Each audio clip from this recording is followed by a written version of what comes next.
Hello everybody, hope you're all doing well. My name is Stephen and this is the Storytime channel. Today we have some malicious compliance stories and our first story of the day is by Fishnort, getting our own restroom and beating a gross manager at his own game. Backstory: I used to work a temporary job at a fish hatchery in the middle of nowhere southeast Idaho. Specifically, we dealt with endangered sockeye salmon. I was very excited to start because this sounds very important to me in regard to salmon and recovery. Little did I know the managers were the most horrific, disgusting, vile human beings I had yet to deal with. They were both males. I am not talking poorly about males in general at all, but this is relevant to the story. There were countless stories of mismanagement at this place, but I will stick to this very humorous one. I didn't find out until later, but before I arrived, one of the other temps there had to clean out one of the restrooms from poop spray. As in, pressure wash poop spray in the front of the bowl. Yes, the manager of the hatchery pooped everywhere and made other people clean it. Great leadership. So on to the story. There are two restrooms there in the main office area. For obvious reasons now, the ladies, which there were 3 of us, not managers, would very much like to have one of those restrooms designated as the ladies' restroom. The two restrooms were literally right next to each other in the hallway and were exactly the same. This shouldn't be an issue, right? No, the narcissistic manager, who it was obvious at this point loved control, said no.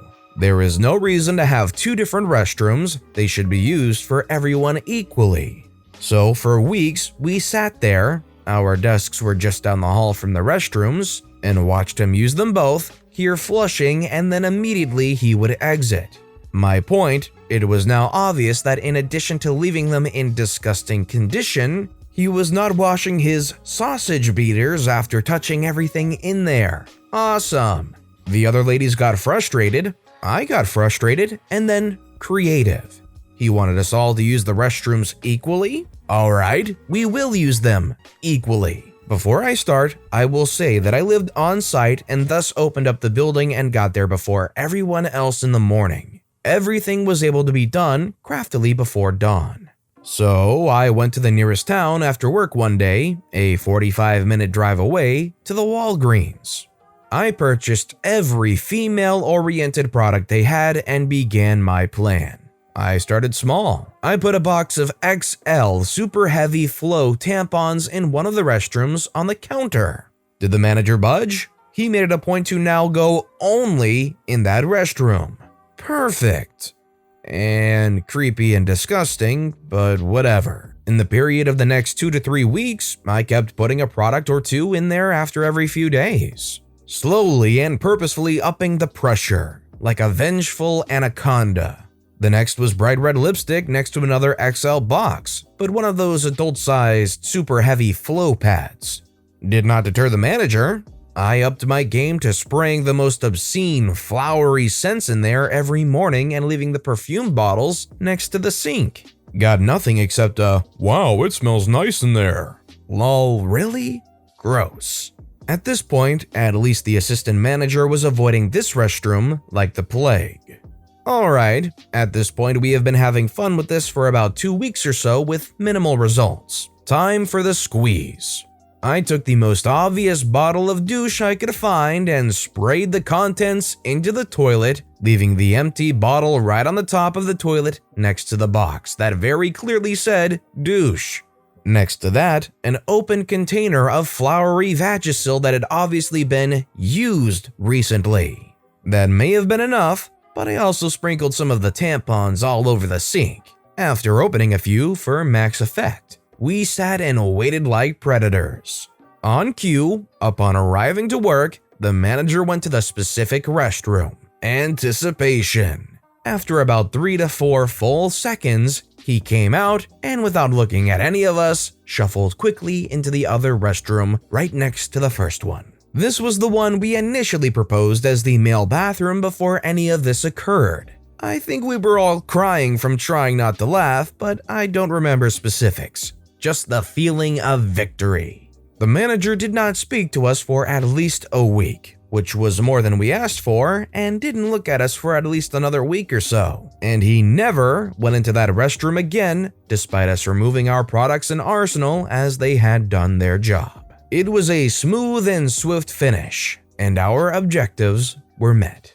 I realized that I may have opened up a conversation about the female/male restroom debate, and this was not the intent. This happened like 6 or 7 years ago, and the only point was to get the nasty manager and assistant manager their own restroom.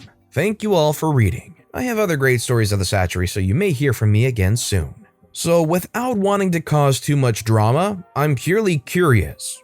At a workplace like this, if you have 2 bathrooms that aren't actually labeled, should they be allowed for anybody to use at any time, or should one be a male and female restroom?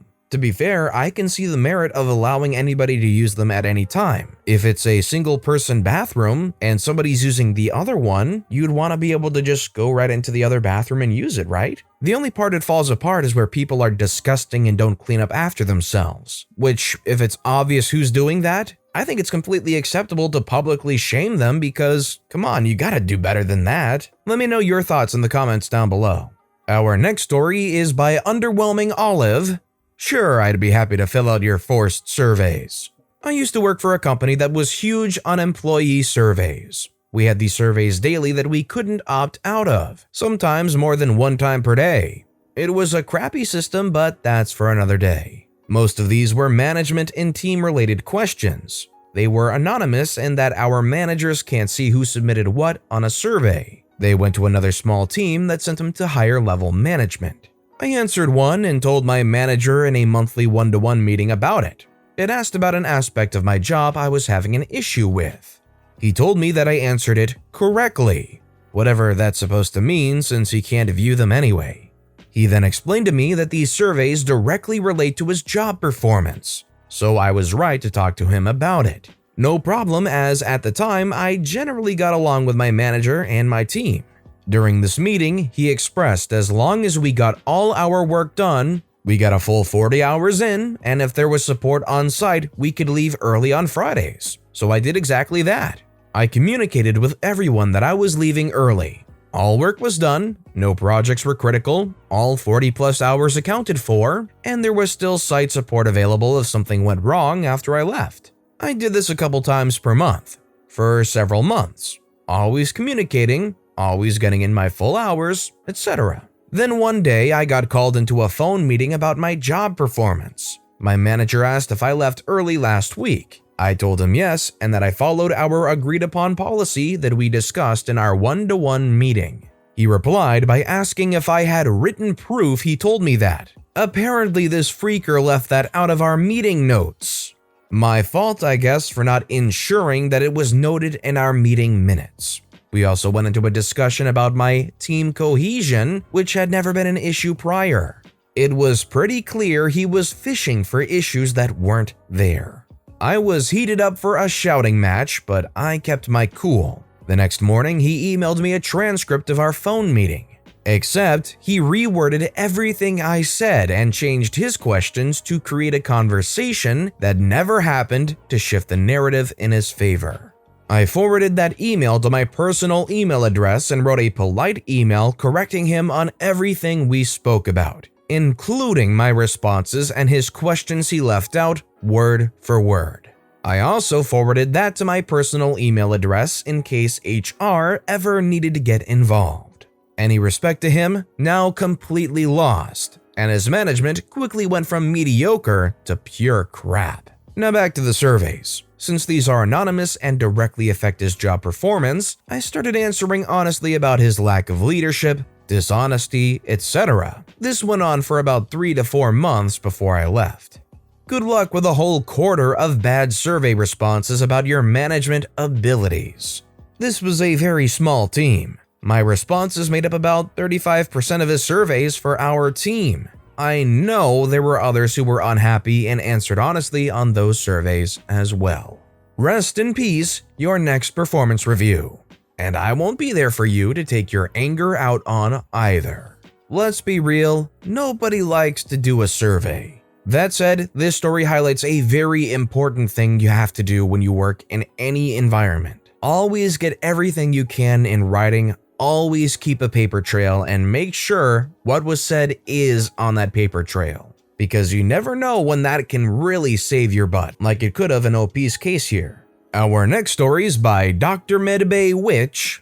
Told me to hide period products in order to not offend male coworkers. Consider it done. Background: I work in a fast-paced healthcare environment where every minute counts, and I have both male and female coworkers on my shift. We have lockers with opaque doors where we're allowed to store our things.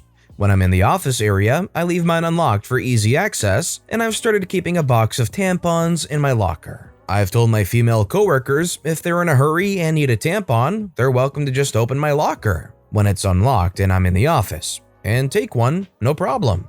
I got called into my boss's office the other day because a male coworker of mine complained that me keeping tampons in my locker was disgusting, and he hated that he could see the box whenever my locker was opened. My boss, a male, told me that some men were really sensitive to this type of thing, and that I should try hiding them in a different type of box so I wouldn't offend my coworkers.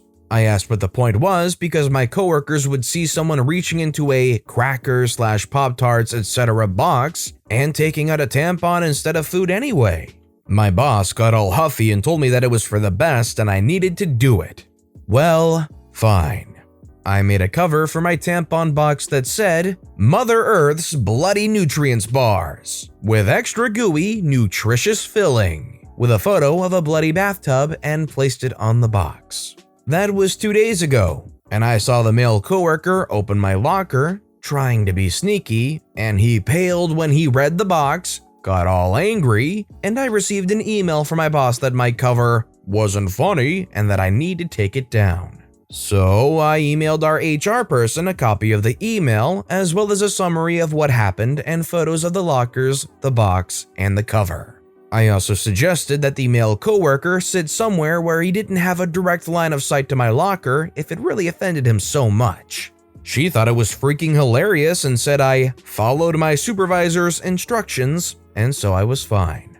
Nothing else has been done yet, and I'm mostly angry that my time was spent on something as stupid as this and not on patient work. So not only are these guys getting up in arms over a completely normal body function and supplies for that body function, but they're going around sneaking into your locker, opening it up to see if they can find something to complain about? Or just to spy on whatever you have in your locker? It's periods. It's a human bodily function. You use tampons to help with them. Grow up. And our final story of the day is by Rocky3E33. Here is your 0.00% idle time. I worked for a company that provides a utility truck, and one of the analytics they monitor is how long the truck stays in place with the motor on. The target number was something like 3%. I consistently was stuck in traffic due to my area being changed to the downtown area of my city, and naturally, raising my idle percent. My supervisor began constantly badgering me over the raise of my idle percent, about 10 to 12% higher now. After they decided to give me a written verbal warning, I became the most efficient truck, no idler, in our branch, and I brought it down to a 0.00% by shutting off the truck at every stop sign, red light, highway stopped in traffic, in drive-thrus, and instantly off when I got to where I was going. Now remember, this is a utility truck that is charging my 2 phones, laptop, tablet, and my various equipment's rechargeable batteries. All this juice sucking and no alternator spinning, putting the power back into the truck battery, causing it to die. A lot. Now the rules: the company had made it forbidden for me to jump the truck myself, so I had to call the company and they sent out a tow truck to jumpstart it for me. I could do it myself anyway and probably would have, but they are writing people up out here for petty crap. And every time I call this tow truck, it takes a minimum of 2 hours for it to show up. I began doing this multiple times a day, every day, until they figured my truck was broken. It goes to the shop, checks out, they give it back, I kill it again. They end up giving me an entirely new truck. I start killing it. I repeated this process until they gave me the third truck, and the manager calls me to ask what my daily routine is. I go through the basics and add in the whole stop at red light, engine off, stop in traffic, engine off, etc., and dude goes, "Why the freak are you doing this?" My supervisor wrote me up for my idle time being too high. "This is completely ridiculous." He tossed my write-up, and I'm guessing talked to the supervisor because I never heard a word about idle time again, and I quit caring about it. There's my dumb, petty story. Thanks for reading. Well, as long as you get paid while you're sitting there waiting for the tow truck to come by, and you were able to charge your phone and laptop up enough where it would survive that 2-hour wait, doesn't sound all that bad as long as the weather was alright. I mean, if they're going to get on you about idle time while you're in the city going bumper to bumper traffic, I think they're very misguided, and I think OP's absolutely in the right to try to do whatever they could to save their butt and their job. But with that being said, that's all the time we have for today. So which of these stories was your favorite and why? Let me know in the comments down below. But besides that, if you enjoyed the video, please consider liking and subscribing and turn notifications on if you haven't so you'll never miss an upcoming video. Any little thing that you do helps the channel grow so much more. Whether it's commenting, subscribing, or just watching the video, thank you all so very much for supporting me right here on the Storytime channel. I hope you all have a wonderful day, and I'll see you all next time right here on the Storytime channel.